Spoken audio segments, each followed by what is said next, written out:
नमस्कार dear friends. आज हम दूसरे दिन पर हमारे प्रभु, हमारे परमात्मा, हमारी आत्मा का संदेश लेकर, हमारे गुरु का संदेश लेकर यहाँ उपस्थित हैं। जैसा कि हमारे सामने आज भगवत गीता का तीसरे अध्याय का 14वां श्लोक संदेश के रूप में आया है, जिसमें अन्नाद भवति भूतानि पर्जन्यादन्न संभव यज्ञाभवति पर्जन्यो यज्ञ कर्म समुद्भव।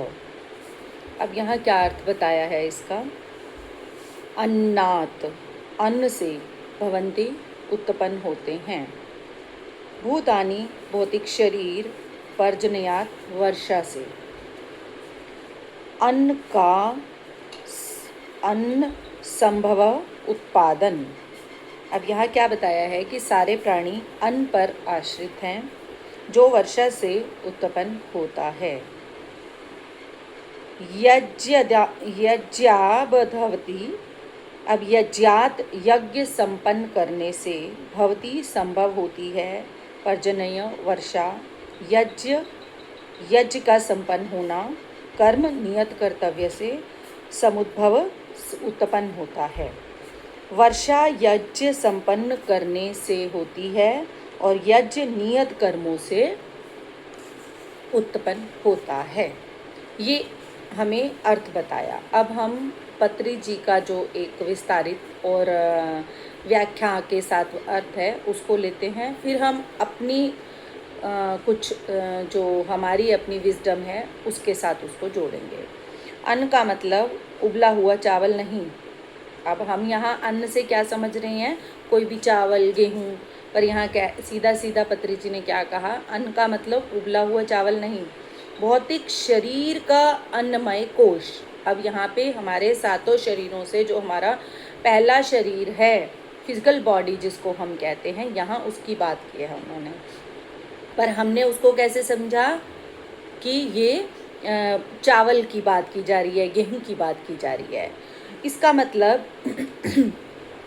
अणु परमाणु समूहाय युक्त शरीर, हमारा जो शरीर है, अगर हम उसको क्वांटम से क्वांटम कण में जाते चले जाएंगे तो हमें पता चलेगा कि हमारे शरीर का जो छोटे से छोटा अणु है वो वही चेतना है। तो यहाँ उसी की बात हो रही है। इसका मतलब अणु परमाणु समूहाय युक्त शरीर।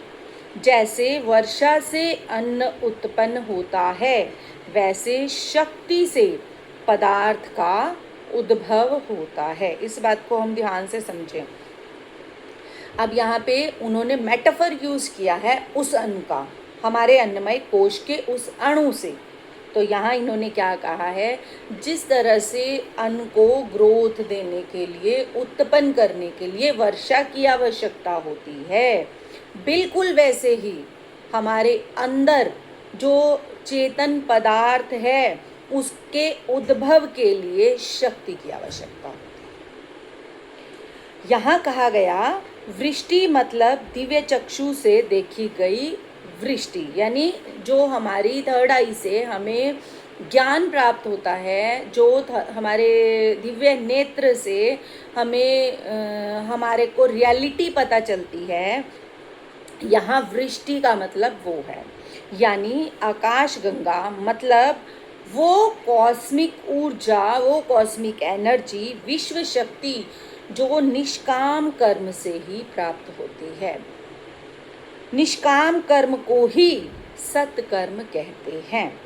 इसलिए अन्न का मतलब उबला हुआ चावल नहीं है डियर फ्रेंड्स। वृष्टि का मतलब चर्म चक्षु से देखने वाली जल वर्षा नहीं है। दिव्य चक्षु से देखने के अलावा, दिव्य ज्ञान के समझने के अलावा भगवत गीता का एक वाक्य भी समझना असंभव है। अब ये कह रहे हैं कि अगर आपने अपने पुस्तक को पढ़ा, किसी के लिखे ज्ञान को पढ़ा और आपने उतना उसको जान लिया, तो यहाँ पे साफ साफ बताया है कि जब तक आपका थर्ड आई से आपको किसी भी सब्जेक्ट पे ज्ञान प्राप्त नहीं हो जाता, या भगवत गीता को आप समझने की कोशिश करते हैं तो भगवत गीता को समझना असंभव है। एक योगीश्वर से रचित ग्रंथ केवल उस भाषा को जानने वाला कोई भी लेश मात्र भी समझ नहीं सकता। अब यहाँ पर पत्री जी हमें क्या बताना चाह रहे हैं कि भगवत गीता का एक एक जो शब्द है वो एक योगीश्वर के द्वारा बोला गया है। योगीश्वर मतलब कृष्ण, है ना। इस ब्रह्मांड की सबसे बड़ी शक्ति, सोर्स एनर्जी, जिसको हम परमात्मा कह रहे हैं, वो उसके द्वारा ये शब्द बोले गए हैं। पर क्या आप समझते हो कि आपको वो सब समझ आ जाएगा? जैसे कि एक एमए का डॉक्टर, मास्टर डिग्री किया हुआ एमबीबीएस डॉक्टर कोई चीज़ आपको बताने की कोशिश करेगा तो उसकी उस बात को उसके लेवल का डॉक्टर ही समझ सकता है, आप नहीं समझ पाओगे। वैसे ही अगर आपको भगवत गीता के ज्ञान को व्याख्यान से समझना है तो पहले उस योगेश्वर की फ्रीक्वेंसी में, उस योगेश्वर की अंडरस्टैंडिंग में, उसके स्तर पर आकर समझना पड़ेगा। और उसका स्तर लाने के लिए आपको अपनी साधना के द्वारा अपने दिव्य चक्षु की जागृति कर उस विजडम को ग्रहण करना होगा। अब श्री वेद व्यास जी अखंड योगेश्वर और अद्वितीय संस्कृत पंडित भी, उनकी ग्रंथों को हम उनकी भावनाओं के अनुसार अवगत करना चाहते हैं तो उनके जितना ना होने पर भी उनसे कुछ कम मात्रा में भी ध्यान योग साधना करना ही है। अब यहाँ पे इन्होंने क्या कहा है कि जैसे श्री वेद व्यास जी ने भगवत गीता की रचना की थी, ये बात हम सब जानते हैं।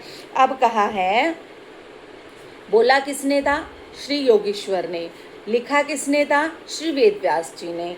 अब उन्होंने यहाँ क्या कहा कि उनका जितना विजडम था, ठीक है, वो जिस स्तर पर थे श्री वेद व्यास, उनकी भावनाओं, क्योंकि कोई भी व्यक्ति जब अपना विजडम, अगर हम देखेंगे महाप्रभुपाद ने भी भगवत गीता को एक्सप्लेन किया है, चरितार्थ गीता भी है, ऐसे ही बहुत सारी अलग अलग गीता के स्वरूप बने हुए हैं। सब अपने अपने विजडम के अनुसार उसका व्याख्यान करते हैं। ऐसा ही पत्री जी ने भी किया।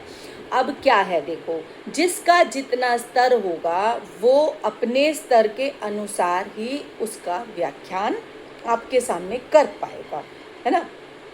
अगर आप किसी भी व्यक्ति से उसके स्तर के ऊपर जानने की कोशिश करेंगे, या फिर आप इसको ऐसे भी समझ सकते हैं, इन केस आपकी आंखों पर हरा चश्मा लगा है तो आप जहाँ भी जाएंगे वहाँ आपको सब हरा हरा ही दिखाई देगा।